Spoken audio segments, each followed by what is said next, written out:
நம்ம வந்து பார்த்தீங்கன்னா புதுசாக 10R வாங்கியிருக்கோம் அப்படின்னு சொன்னேன்னு வைங்களேன், அந்த வண்டியோட ஓனர் வந்து பார்த்தீங்கன்னா நம்மளை செருப்பாலே அடிப்பார். இவர் வேறு யாரும் இல்லை, நம்மளோட ஃப்ரெண்டு. இவரோட நேம் வந்து பார்த்தீங்கன்னா விஜய். நாங்கள் ரொம்ப நாள் ஃப்ரெண்டெல்லாம் கிடையாது, இப்போ ஜஸ்ட் ஒரு 2 நாளாக தான் வந்து பார்த்தீங்கன்னா ஃப்ரெண்டாக எடுக்கும். அதுவும் யார் மூலியமா அப்படின்னு சொல்லிட்டு பார்த்தீங்கன்னா நம்ம 5G மூலியமாக தான். இவர் வந்துட்டு இப்போ வந்து பார்த்தீங்கன்னா இப்போ ரீசெண்ட் டைம்ஸில் 8 டேஸாக கண்டினியூஸாக வந்து பார்த்தீங்கன்னா ரைட் பண்ணிட்டு இருக்காரு. எல்லாம் சொல்லுவாங்கல்ல, கண்ணு முழிச்சு ராப்பாகலாம் வந்து பார்த்தீங்கன்னா உழைச்சேன் அப்படின்னு சொல்லிட்டு, அதே மாதிரி இந்த மனுஷன் வந்து பார்த்தீங்கன்னா கண்ணு முழிச்சு ராப்பாகலாம் 8 நாளாக ரைட் பண்ணியிருக்காரு. இன்னும் பாருங்க, அந்த வெள்ளக்குள்ள மாஸ்கை கூட கழட்டலை. அவர் கண்ணை பாருங்க எந்த அளவுக்கு ரெட்டிஷாக இருக்கு அப்படின்னு சொல்லிட்டு. பரவாயில்ல, மனுஷன் வந்து பார்த்தீங்கன்னா என்ஜாய் பண்ணாருன்னா அது வரையும் சந்தோஷம் தான். சந்தோஷமா இருந்தா சந்தோஷம் தான். என்ன ப்ரோ சொல்றீங்க? எந்தெந்த சந்தோஷம் தான். எந்தெந்த ஊருக்கு ப்ரோ போயிட்டு வரீங்க? இப்போ கோயம்புத்தூர், ஈஷா, ஊட்டி, மசனகுடி. மனுஷன் நேற்று நைட்டு கால் பண்ணி பேசும்போது, ப்ரோ நான் மசனகுடிலாம் போனேன் ப்ரோ, யானை பார்த்தேன் ப்ரோ, அதுக்கப்புறம் டியர்லாம் பார்த்தேன் ப்ரோ, வேற லெவலில் இருந்துச்சு அப்படின்னு சொன்னாரு. சொல்லும் போதே ஆசையாக தான் இருந்துச்சு. ரோடு வேற லெவலில் இருக்கு ப்ரோ, வேற லெவலில் இருந்துச்சு. சொன்ன மாதிரியே ரேஸ்ல சொல்ற எல்லாரும் சொல்றது ஆசையை தூண்டாங்க. நல்லா இருக்கு, ஒத்துதான். நம்ம இப்படி நினைச்சுக்கிட்டே செத்துருவோம் போல அந்த ரோடுக்குலாம் போகாம. பட் கூடி சீக்கிரம் நானும் போவோம் ப்ரோ. சரி, ஓகேங்க. ஆக்சுவலாக இவங்க வந்து பார்த்தீங்கன்னா எதுக்கு இப்போ திருச்சி வந்திருக்காங்க அப்படிங்கிறத நான் உங்களுக்கு வீடியோக்குள்ள சொல்கிறேன். அதுக்கு முன்னாடி நம்மளோட சேனல் யாராவது புதுசாக போயிருங்க அப்படின்னா மறக்காம சப்ஸ்கிரைப் பண்ணுங்க, கூட சேர்த்து பெல் ஐக்கனை கிளிக் பண்ணிக்கோங்க. தயவு செய்து ஆள் போட்டுங்க, அப்போ கண்டிப்பாக போஸ்ட் பண்ணி நோட்டிஃபிகேஷன் வரும். சரி வாங்க, நான் போயிட்டு நான் உங்களுக்கு அவரோட வண்டியை காட்டுறேன். பார்த்தீங்களா, இதுதான் நம்ம விஜய் ப்ரோவோட பைக்கு. மனுஷன் கண்டினியூஸாக 8 டேஸாக ரைட் பண்ணிட்டு இருந்தனால வண்டியில் பாருங்கள் எவ்வளோ ஒரு டஸ்ட்டாக இருக்குது. இதை பார்த்தாலே தெரியும் மனுஷன் எந்த அளவுக்கு ஒரு ஹார்டாக ரைட் பண்ணியிருக்காரு அப்படின்னு. அதுவும் இல்லாமல் வந்து பார்த்தீங்கன்னா ஏகப்பட்ட மாடிஃபிகேஷன்ஸ்லாம் பண்ணியிருக்காரு. இங்கே பாருங்கள், ஐக்கிட்ட வந்து அப்படியே மான்ஸ்டர் ஸ்டிக்கர்ஸ் ஒட்டியிருக்காரு. அந்த நீங்கள் வந்து பார்த்தீங்கன்னா க்ரீன் கலர் ஏதோ ஒரு ரிஃப்ளெக்டிவ்ல ரப்பர் மாதிரி ஒரு கிளாஸ் மாதிரி ஒட்டியிருக்காரு. இது எந்த அளவுக்கு லைட்டோட வெளிச்சம் இருக்கும் அப்படிங்கிறது எனக்கு தெரியலை. இன்னொன்று மெயினாக இந்த வண்டி வந்து நான் எதுக்கு ஓட்டணும்னு ஆசைப்பட்றேன் அப்படின்னு சொல்லிட்டு பார்த்தீங்கன்னா, அந்த வண்டியில் வர ஸ்டாக் கன்வெர்ட்டரை கழட்டிட்டு ஸ்டாக் எக்ஸாஸ்ட்டே வந்து பார்த்தீங்கன்னா ஃபுல் சிஸ்டமாக மாற்றிருக்காங்க. இதுக்கு எனக்கு ரொம்ப நாள் ஆசை, நம்ம வண்டியில் இந்த மாதிரி போட்டு ஓட்டணும் அப்படின்னு சொல்லிட்டு நம்ம இந்த வண்டியில் வந்து பார்த்தீங்கன்னா இன்றைக்கி ஓட்டி ட்ரை பண்ணி பார்த்துருவோம். இன்றைக்கி இந்த வண்டி எடுத்துகிட்டு பறந்தே ஆகிறோம். விஜய் ப்ரோட்டை வந்து நம்மளோட செட்டேட்டை கொடுத்துட்டு நம்ம இந்த 10R எக்ஸ்சேஞ்ச் பண்ணி தான் இப்போ ஓட்ட போகிறோம்.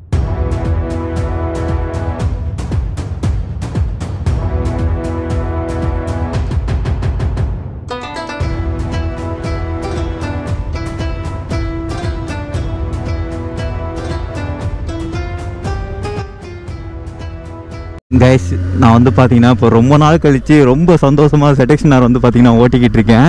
நீ இன்னும் ஆல்ரெடி 10R வச்சிருக்கேடா, அப்புறம் இந்த வண்டி ஓட்டும் போது ரொம்ப சந்தோஷமாக ஓட்டுறேன் அப்படின்னு சொல்லி நீங்கள் நிறைய பேர் யோசிக்கலாம். ஆக்சுவலாக என்ன ரீசன் அப்படின்னு சொல்லிட்டு பார்த்தீங்கன்னா, இந்த வண்டியில் வந்து பார்த்தீங்கன்னா ஸ்டாக் எக்ஸாஸ்ட் இருக்குங்க. நம்ம வண்டியில் பார்த்தீங்கன்னா வேற ஒரு எக்ஸாஸ்ட் போட்டிருக்கோம், IXL. உங்கள் எல்லாத்துக்குமே தெரியும். அதனால ரொம்ப நாள் பல வருடங்கள் கழித்து ஸ்டாக்கில் ZX-R ஓட்டுவதால் எனக்கு மிகுந்த மகிழ்ச்சியாக உள்ளது. அந்த பையன் நிப்பாட்ட சொல்கிறாங்கங்க.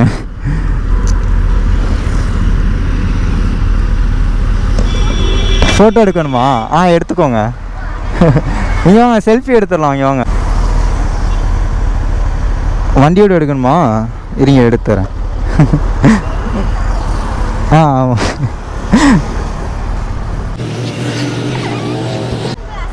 ஆமாம் சார் தான். சரி, ஓகே. அடா அந்த பையனுக்கு என்ன ஒரு ஆனந்தம். அதை விட அந்த பையன் மூஞ்சில் இருக்க சந்தோஷத்தை பார்த்து அவங்க அம்மா மூஞ்சில் எவ்வளோ ஒரு சந்தோஷம் பார்த்தீங்களா? அதுதாங்க இந்த ரியல் ஹாப்பினஸ். ரொம்ப வருடங்கள் பிறகு வந்து பார்த்தீங்கன்னா நான் ZX-Rல வந்து ஸ்டாக் எக்ஸாஸ்டோட ஓட்டுறேன். அதனால இந்த ஃபீல் வந்து பார்த்தீங்கன்னா பயங்கரமாக இருக்குது. எல்லாருமே அந்த ஸ்டாக் எக்ஸாஸ்ட்டில் இருக்கிறப்போ ஐயோ ஃபுல் சிஸ்டம் போடணும் அப்படின்னு சொல்லிட்டு புலம்பிக்கிட்டு இருப்போம். ஃபுல் சிஸ்டம் போட்டதுக்கப்புறம் கொஞ்சம் நாள் கழிச்சு ஐயோ ஸ்டாக் எக்ஸாஸ்ட்டில் இப்போ ஓட்டணும்னு ஆசையாக இருக்கே அப்படிங்கிற ஒரு மைண்ட் செட்டுக்கு எல்லா பைக்கர்ஸுக்குமே வரும். கன்ஃபார்மாக இந்த வீடியோ பார்க்குற உங்களில் யாருக்காவது அந்த மாதிரி மைண்ட் செட் வந்திருக்கு அப்படின்னா கீழே மறக்காமல் கமெண்ட் பண்ணிட்டு போங்க. ஆனால் எனக்கு ஒரே விஷயம் மட்டும் வந்து பார்த்தீங்கன்னா செம்மையாக ஃபீல் ஆகுதுங்க. என்ன அப்படின்னா, நம்ம ஸ்டாக் எக்ஸாஸ்ட்டுக்கும் ஃபுல் சிஸ்டமுக்கும் ஒரே வித்தியாசம் தெரியுது. என்னன்னா, ஆக்சுவலாக வந்துட்டு அந்த ஸ்டாக் எக்ஸாஸ்ட்டில் இருக்கும்போது ரேவ் பண்ணும்போது அது ஒரு மாதிரி ரொம்ப சாஃப்டாக இருக்குது. அந்த ஃபுல் சிஸ்டம் எக்ஸாஸ்ட்டில் இருக்கும்போது அதை ரேவ் பண்ணும்போது வண்டி வந்து பார்த்திங்கன்னா ரொம்ப ஒரு மாதிரி பவரான ஃபீல்டில் இருக்க மாதிரியே இருக்குது. ஆக்சுவலாக இது ரோட் மோடில் தானே இருக்குது. ஆமாங்க, ரோட் மோடில் தான் இருக்குது. நான் என்ன மோடில் இருக்குன்னே பார்க்காம நான் பாட்டில் ஓட்டிக்கிட்டு இருக்கேன். என்ன குவிக் ஷிஃப்டர் ஒர்க்கே ஆகலை. இங்கே பாருங்க, குவிக் ஷிஃப்டர் வெளியவே மாட்டேங்குது. நானும் ட்ரை பண்ணி பார்க்குறேன், சுத்தமாக விழுகலை. ஒரு வேளை ஆஃப் பண்ணி வச்சுருப்பாரோ குவிக் ஷிஃப்டரை இருக்கலாம். ஆக்சுவலாக இவர் வந்து பார்த்தீங்கன்னா எதுக்கு நம்ம வீட்டுக்கு வந்திருக்காருன்னா, இப்போ இவரும் வந்து பார்த்தீங்கன்னா ஃபுல் சிஸ்டம் எக்ஸாஸ்ட் வந்து போட போகிறாரு. இதுலேயுமே வந்து இப்போ பார்த்தீங்கன்னா ஃபுல் சிஸ்டம் மாதிரி தான். என்னென்னா டீகேட் பண்ணிவிட்டு வெறும் ஸ்லிப் ஆன் மட்டும் போட்டு அப்படியே வந்து பார்த்தீங்கன்னா ஒரிஜினல் எக்ஸாஸ்ட்டை போட்டிருக்காங்க.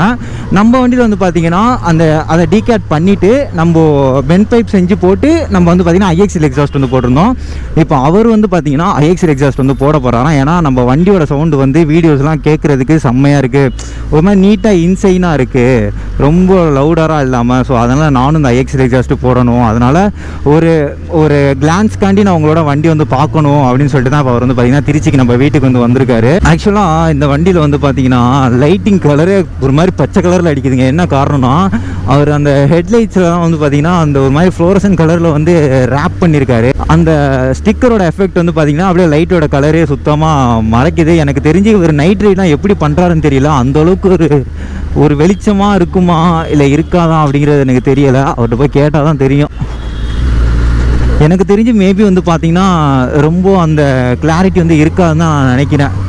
நான் வண்டி எடுத்துகிட்டு ஹைவேஸில் போகலாம் தாங்க நினச்சேன். பட் ஹைவேஸ் வந்து பார்த்தீங்கன்னா வேலை பார்த்துக்கிட்டு இருக்காங்க, ஃபுல்லாக நோண்டி போட்டு டேக் டைவர்ஷன் திருப்பி சிட்டிக்குள்ளே விட்டுட்டு இருக்காங்க. அதனால தான் வந்து பார்த்தீங்கன்னா நம்ம எதுக்கு போயிட்டு டேக் டைவர்ஷன் எடுத்துகிட்டு நம்ம நேராக சிட்டிக்குள்ளே போயிடலாம் அப்படின்னு சொல்லிட்டு தான் வந்து பார்த்தீங்கன்னா போயிட்டு இருக்கேன். ரொம்ப நாள் கழிச்சு இந்த ஸ்டாக் எக்ஸாஸ்ட்டில் வண்டியை ஓட்டும் போது வண்டி எதுவும் ஆனில் இருக்கிற மாதிரியே தெரியல. அந்தளவுக்கு வந்து பார்த்தீங்கன்னா சவுண்டே இல்லாமல் ரொம்ப ஸ்மூத்தராக வண்டி போய்கிட்டு இருக்கு. இது ஆக்சுவலாக வந்து பார்த்தீங்கன்னா 2023 மாடலு. இவரே வந்து பார்த்தீங்கன்னா வண்டி எடுத்து ஒரு வருஷத்தில் 5000 கிலோமீட்டர் ஓட்டிட்டார். நம்ம வந்து பார்த்தீங்கன்னா இன்னும் வெறும் 1400 கிலோமீட்டர் தான் ஓட்டியிருக்கோம். ஒரே அசிங்கமாக இருக்குது குமார் அப்படிங்கிற மாதிரி தான் இருக்குது. வர திருச்சியும் ரொம்ப டிராஃபிக் ஆகிட்டே இருக்குப்பா. ஸோ வெயில் காலம் வேறு வந்துருச்சு, சுத்தமாக முடியலை.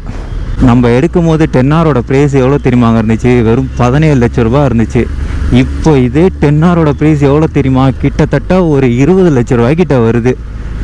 அப்போது இந்த 3 வருஷத்துக்குள்ளே எவ்வளோ தெரியுமா ஏறி இருக்குது? வண்டியோட ரேட்டு 3 லட்ச ரூபா, வருஷத்துக்கு 1 லட்ச ரூபா ஏறி இருக்குது. இது என்னடா பகல் கொள்ளையாக இருக்குது, அநியாயமாக ஏறிச்சிங்க ரேட்டெல்லாம். எனக்கு தெரிஞ்சு இப்போ எல்லா சூப்பர் பைக்குமே வந்து பார்த்திங்கன்னா பயங்கரமாக ரேட் ஏறிட்டு தான் இருக்குது. S1000 RRலாம் எனக்கு தெரிஞ்சு என்ஸ்போர்ட்டு 26 லட்ச ரூபா இருந்துச்சு. இப்போ வந்து பார்த்திங்கன்னா கிட்டத்தட்ட ஒரு 30 லட்ச ரூபா வந்துடுச்சு. நினச்சி அடுத்த வருஷம்லாம் S1000 RRலாம் எவ்வளோன்னு கேட்டால் 32 லட்ச ரூபா சொல்லுவாங்க போலக்கு. இப்படி விலையை ஏற்றிக்கிட்டே போனால் இந்த மாதிரி சூப்பர் பைக் மேலே ஆசை இருக்க நாங்களாம் எப்படிடா அந்த வண்டியை வாங்குறது? எனக்கு இப்போ இந்த வண்டியை ஸ்டாக் எக்ஸாஸ்ட்டோட ஓட்டும் போது என்ன தெரியுமாங்க ஃபீல் ஆகுது? நம்ம வண்டிக்கு திருப்பி ஸ்டாக் எக்ஸாஸ்ட்டே போட்டுடலாமா அப்படிங்கிற ஒரு ஃபீல் வருது. அப்படி இல்லைன்னா நம்மளோட வண்டியை அவர்கிட்ட கொடுத்துட்டு அவர் வண்டியை நம்ம டேக் ஓவர் பண்ணிடலாமா அப்படிங்கிற ஒரு மைண்ட் செட் வருது. ஏன்னா அந்தளவுக்கு வந்து பார்த்தீங்கன்னா எனக்கு இது ஒரு புது விதமான ஃபீலை கொடுக்குதுங்க. இது ஆக்சுவலாக எல்லா பைக்கர்ஸுக்குமே உள்ளது தான். வண்டி புதுசாக எடுத்தோடனே நம்ம வந்து பார்த்தீங்கன்னா எக்ஸாஸ்ட் மாற்றணும் அப்படிங்கிற ஒரு மைண்ட் செட்டில் இருப்போம். எக்ஸாஸ்ட் மாற்றி கொஞ்ச நாள் கழிச்சு நம்ம திருப்பியும் ஐயோ ஸ்டாக்கில் ஓட்டுவோமே அப்படிங்கிற ஒரு மைண்ட் செட் வரும்.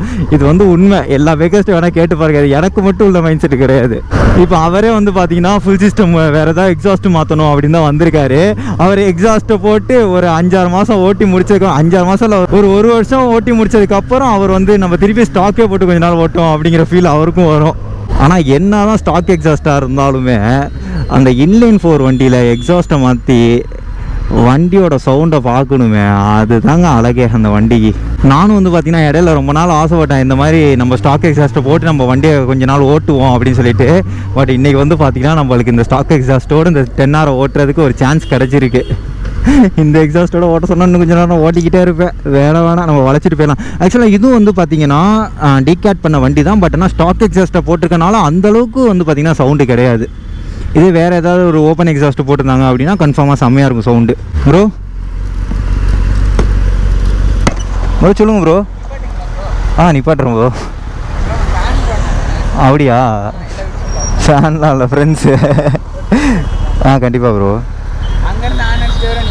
ப்ரோ நான் கவனிக்கவே இல்லை ப்ரோ. புரியலை ப்ரோ. நான் இவ்வளோ ஸ்லோவாக வந்துட்டுருக்கேன், என்னென்ன சொல்கிறீங்க நீங்கள்?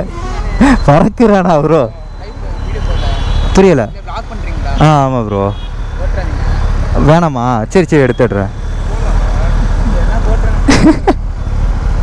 என்ன யோசிக்கிறீங்க? எதுவும் இஷ்யூ வருமா? வேணான்னு சொல்லுங்க, கட் பண்ணிடுறேன். சரி ப்ரோ, சரி ப்ரோ எடுத்துக்கோங்க ப்ரோ. நீங்கள் எடுக்கணுமா? நீங்கள் வண்டியில் உட்காந்து எடுக்கணுமா?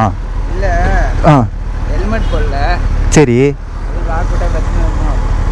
அதெல்லாம் ஒன்றும் இல்லை ப்ரோ, இனிமேல் ஹெல்மெட் போட்டு ஓட்டுங்க ஓகேவா.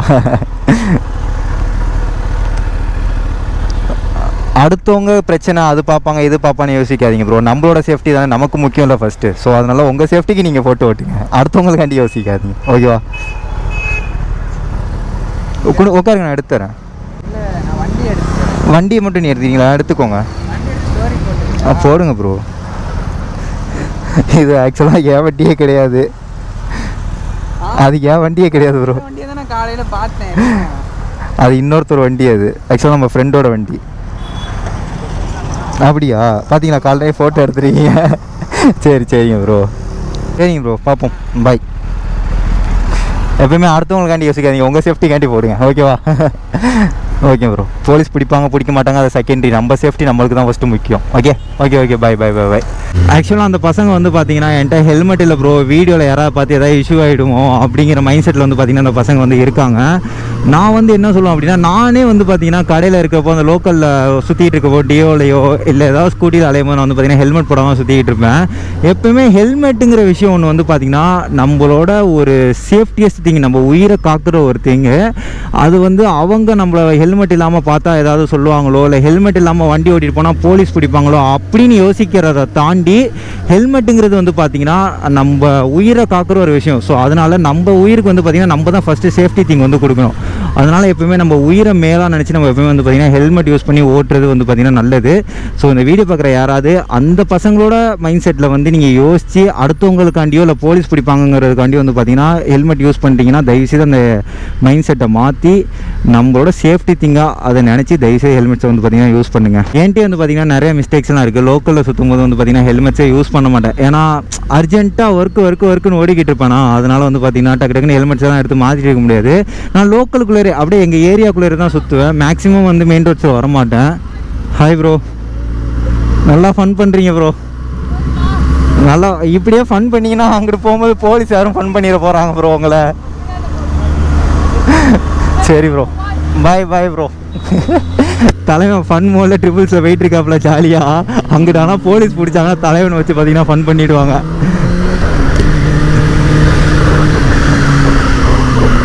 ஆக்சுவலாக இந்த எக்ஸாஸ்ட்டோட ஓட்ட சொன்னால் நான் வாட்டில் ஓட்டிக்கிட்டே இருப்பேன் போல இருக்குங்க. அந்தளவுக்கு வந்து பார்த்தீங்கன்னா ஸ்டாக் எக்ஸாஸ்ட் ஸ்மூத்தராக இருக்குது. சரி ஓகே, இந்த வண்டியை கொண்டு வண்டியோட ஓனர்கிட்ட பத்திரமா ஒப்படைச்சிருவோம். இதோட இந்த vlog வந்து பார்த்தீங்கன்னா நான் என் பண்ணுறேன். நெக்ஸ்ட் ஒரு நல்ல வீடியோட சந்திக்கிறேன். அதுவே நம்மளோட சேனல் யாராவது புதுசாக பார்க்குறீங்க அப்படின்னா மறக்காம சப்ஸ்கிரைப் பண்ணிக்கோங்க, கூட பெல் ஐக்கனை கிளிக் பண்ணிக்கோங்க.